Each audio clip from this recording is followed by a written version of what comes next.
तो इस वीडियो में हम लोग पढ़ने वाले हैं डेविसन गर्मर्स एक्सपेरिमेंट के बारे में। तो एक्चुअली ये एक्सपेरिमेंट क्या चीज़ पे बेस्ड रहता है?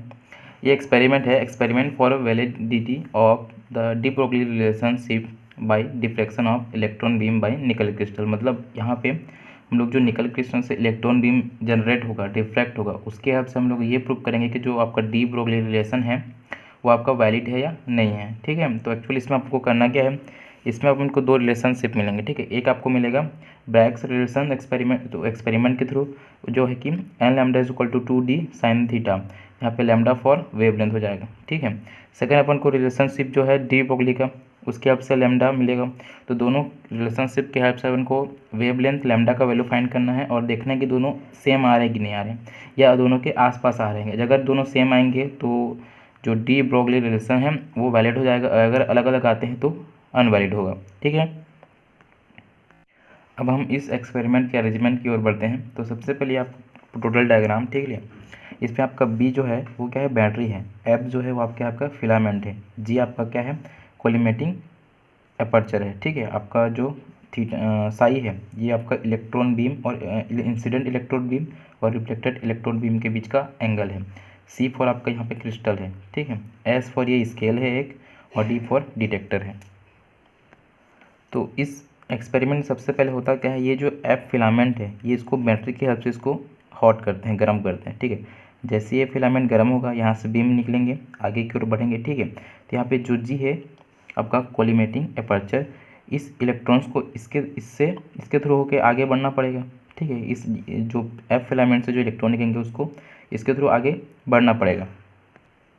तो इस जी का काम क्या है, ये आपका कोलिमेटिक अपर्चर है। तो ये क्या करता है, ये आपका पॉजिटिव चार्ज रहता है। ठीक है, पॉजिटिवली चार्ज रहता है और इस पे ये पोटेंशियल लगा होता है। तो इसको जैसे जैसे पोटेंशियल चेंज होगा इसको 48, 44 वोल्ट या 60 वोल्ट कुछ भी अपन कर सकते हैं। तो इसको जैसे जैसे करेंगे तो यहाँ पे जो इलेक्ट्रॉन बीम होंगे ये जी उसको एक्सेलरेट कर देगा, मतलब उसके स्पीड को बढ़ा देगा और एक फाइन इलेक्ट्रॉन बीम जनरेट करेगा। ठीक है, तो यहाँ पे जी का काम क्या है, यहाँ से इलेक्ट्रॉन को आपका कंबाइन करना और साथ में सबको एक्सेलरेट करके एक स्ट्रॉन्ग बीम अपने से जनरेट करना। ठीक है, नाउ अब क्या होता है, यहाँ से इलेक्ट्रॉन बीम लगता है जी की हेल्प से।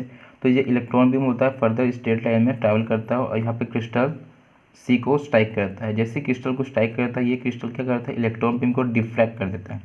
तो यहाँ पे मान लो ये वाला, इसको हम लोग एज्यूम किए, तो ये इस टाइप से डिफ्रैक्ट हुआ, अब यहाँ पे आके स्ट्राइक करता है। तो ये आपका इंसिडेंट, ये आपका डिफ्रैक्ट हो गया, उसके बाद ये रिफ्लेक्टेड बोल सकते हैं उसको। ये इंसिडेंट बीम, ये रिफ्लेक्टेड बीम। ठीक है, इंसिडेंट बीम और रिफ्लेक्टेड बीम के बीच का एंगल क्या है, साइड। और यहाँ पे ये एस जो ये एक स्केल है, सर्कुलर स्केल, और यहाँ पे जो डी है वो डिटेक्टर है। ये क्या डिटेक्ट करता है कि कितने इंटेंसिटी का बीम ऑफ लाइट आ रहा है। ठीक है, ये कितने इंटेंसिटी का बीम ऑफ इलेक्ट्रॉन है ये इसको डिटेक्ट करता है, इसको मेजर करता है।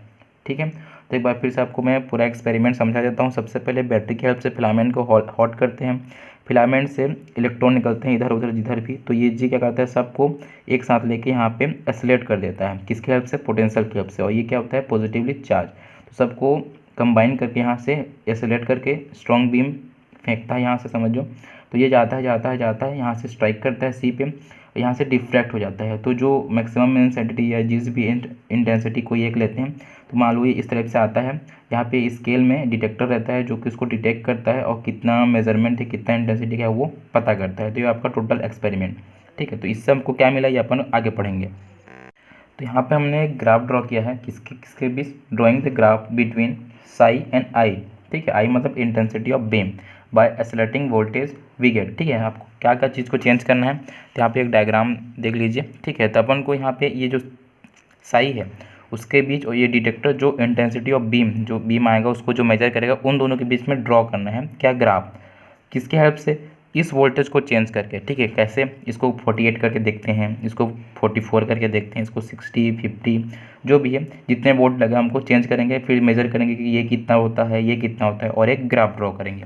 ठीक है, तो हमने पहले से ही ग्राफ ड्रॉ करके रखा है, टोटल 5 ग्राफ ड्रॉ किए हैं। सबसे पहले जब 40 वोल्ट रहेगा आपका वोल्टेज तब क्या होगा। ठीक है, जब 40 वोल्ट रहेगा पोटेंशियल, तो आपका जो आई और साई के बीच में जो ग्राफ बनेगा वो एक स्मूथ ग्राफ बनेगा। ठीक है, इसमें एलिवेशन नहीं रहेंगे। ठीक है, जब उसको 44 कर दिया गया तो थोड़ा सा वो टर्न हुआ, फिर सेम आ गया अपने रोड पे। जब 48 किया तो थोड़ा सा ज़्यादा टर्न हुआ, और जब 45 के 54 किया गया तो मैक्सिमम एलिवेशन हुआ, ठीक है, मतलब मैक्सिमम ये टर्न हुआ, स्मूथ बहुत कम हो गया, ठीक है। जब उसको फर्दर इसको 60 कर दिया गया तो उसमें जो एलिवेशन है, जो उसमें मुड़ाव उड़ाव है, वो फिर से कम हो गया, ठीक है, डिक्रीज हो गया। तो इससे हमको क्या पता चला, यहाँ से हमको ये पता चला कि 840 to 48, ठीक है, जब 40 से 48 के बीच में जो एलिवेशन है वो क्या है, स्मूथ है, कम है, ठीक है, ज़्यादा नहीं है। अब 48 से 54 में एलिवेशन है जो हाई है, ठीक है, 48 से 50 में ज़्यादातर मुड़ा है, ठीक है, ये ग्राफ से आपको पता चल रहा है, लेकिन एक्चुअल में आप बुक का ग्राफ देखें आपको समझ आ जाएगा, ठीक है। उसके बाद 54 से लेकर 60 के बीच में अगेन एलिवेशन क्या हो गया, स्मूथ हो गया, आपको वो जो मुड़ाव उड़ाव है वो थोड़ा कम हो गया।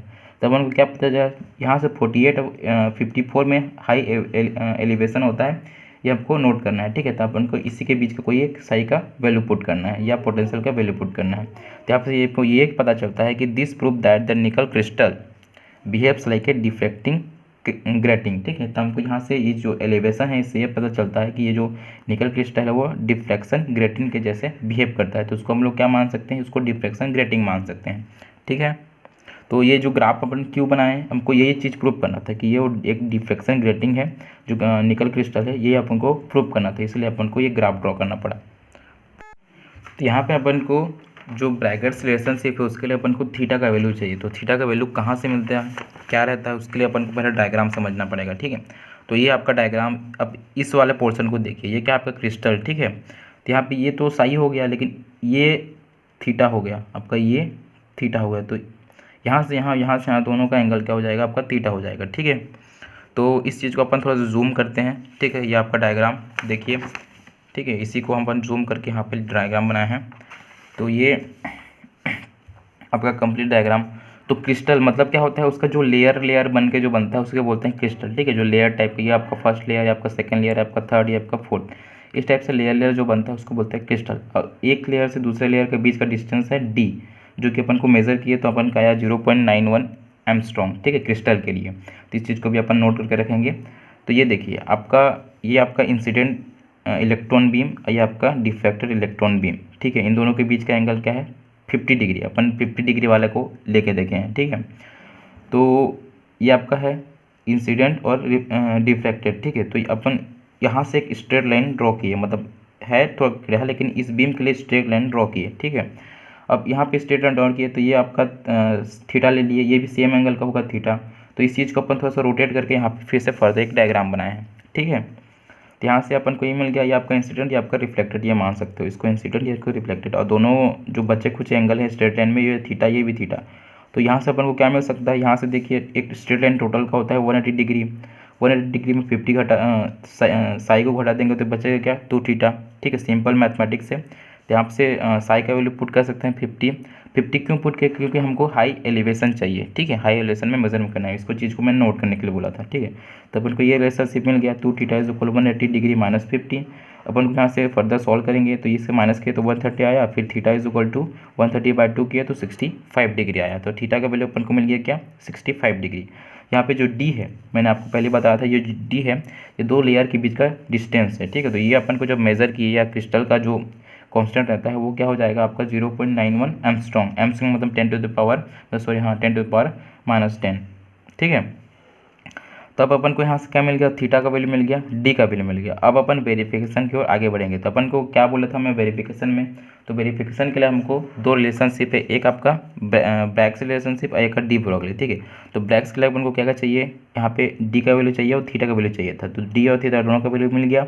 और इसके लिए डी ब्रोगली के अपन को वी वोल्टेज का मतलब पोटेंशियल का वैल्यू चाहिए था, जो कि अपन को ऑलरेडी मिल चुका है, ठीक है। तो दोनों को रिलेशनशिप को प्रूव करते हैं। सबसे पहले ब्रैग्स रिलेशनशिप में जाएंगे। तो यहाँ पे अपन को क्या क्या चाहिए था, थीटा चाहिए, डी चाहिए था, थीटा चाहिए था। डी का वैल्यू कितना है 0.91, ठीक है। और थीटा का वैल्यू 65 आया मेजरमेंट करने पे, कैलकुलेशन करने पे। तो यहाँ पे n इज इक्वल टू 1 ले लिए हैं, ठीक है, फर्स्ट के लिए। तो लेमडा इज इक्वल क्या हो जाएगा 2 इंटू डी का वैल्यू इंटू साइन 65। तो इसको फर्दर सॉल्व करने पे अपन का जो वेव लेंथ लैम्डा का वैल्यू आया हुआ है क्या, वो क्या आया 1.65 एंगस्ट्रॉम, ठीक है।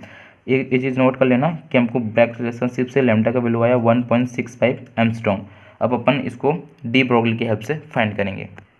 फर्दर डी ब्रोगली रिलेशनशिप को लिखने पे हमारा जो ये है lambda is equal to 150/v whole root angstrom, ठीक है। तो वी का वैल्यू क्या है 54, जिसमें अपन को क्या मिला था, हाई एवेलेशन मिला था, इसलिए इसको 54 लिया, ठीक है।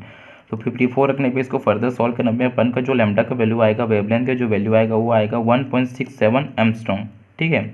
तो अपन को यहाँ से क्या मिलेगा, here in both case lambda is equal to 1.65 ये आपका ब्रैगर्स और lambda is equal to 1.767 angstrom in de Broglie, ठीक है। दोनों आया, ये आपका ब्रैगर्स में, आपका डी ब्रोगली में, ठीक है।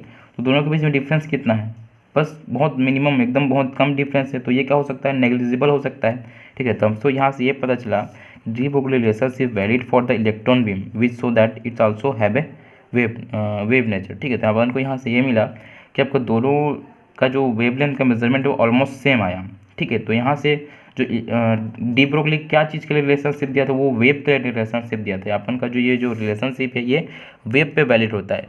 तब का जो इलेक्ट्रॉन बीम है वो भी सेटिस्फाई कर रहा है इस रिलेशनशिप को, तो इलेक्ट्रॉन बीम भी क्या हो गया, वो भी एक वेव हो गया। तो यहाँ से हमको ये पता चला गया कि जो इलेक्ट्रॉन बीम है या जो इलेक्ट्रॉन का जो भी मोशन होता है वो भी एक वेव टाइप से ही मोशन करता है, वो भी एक वेव नेचर ही फॉलो करता है। तो अपन को यहाँ से ये पता चला गया कि आपका जो इलेक्ट्रॉन बीम है वो भी एक वेव है, ठीक है। अगर आपको इस डेरिवेशन या इस टॉपिक का नोट्स चाहिए तो अब लिंक इन द डिस्क्रिप्शन, आपको डिस्क्रिप्शन में लिंक मिल जाएगा। और साथ ही इससे रिलेटेड कोई भी फर्दर टॉपिक का आपको वीडियो चाहिए तो वो भी, उसका भी लिंक मैंने डिस्क्रिप्शन में डाल दिया है।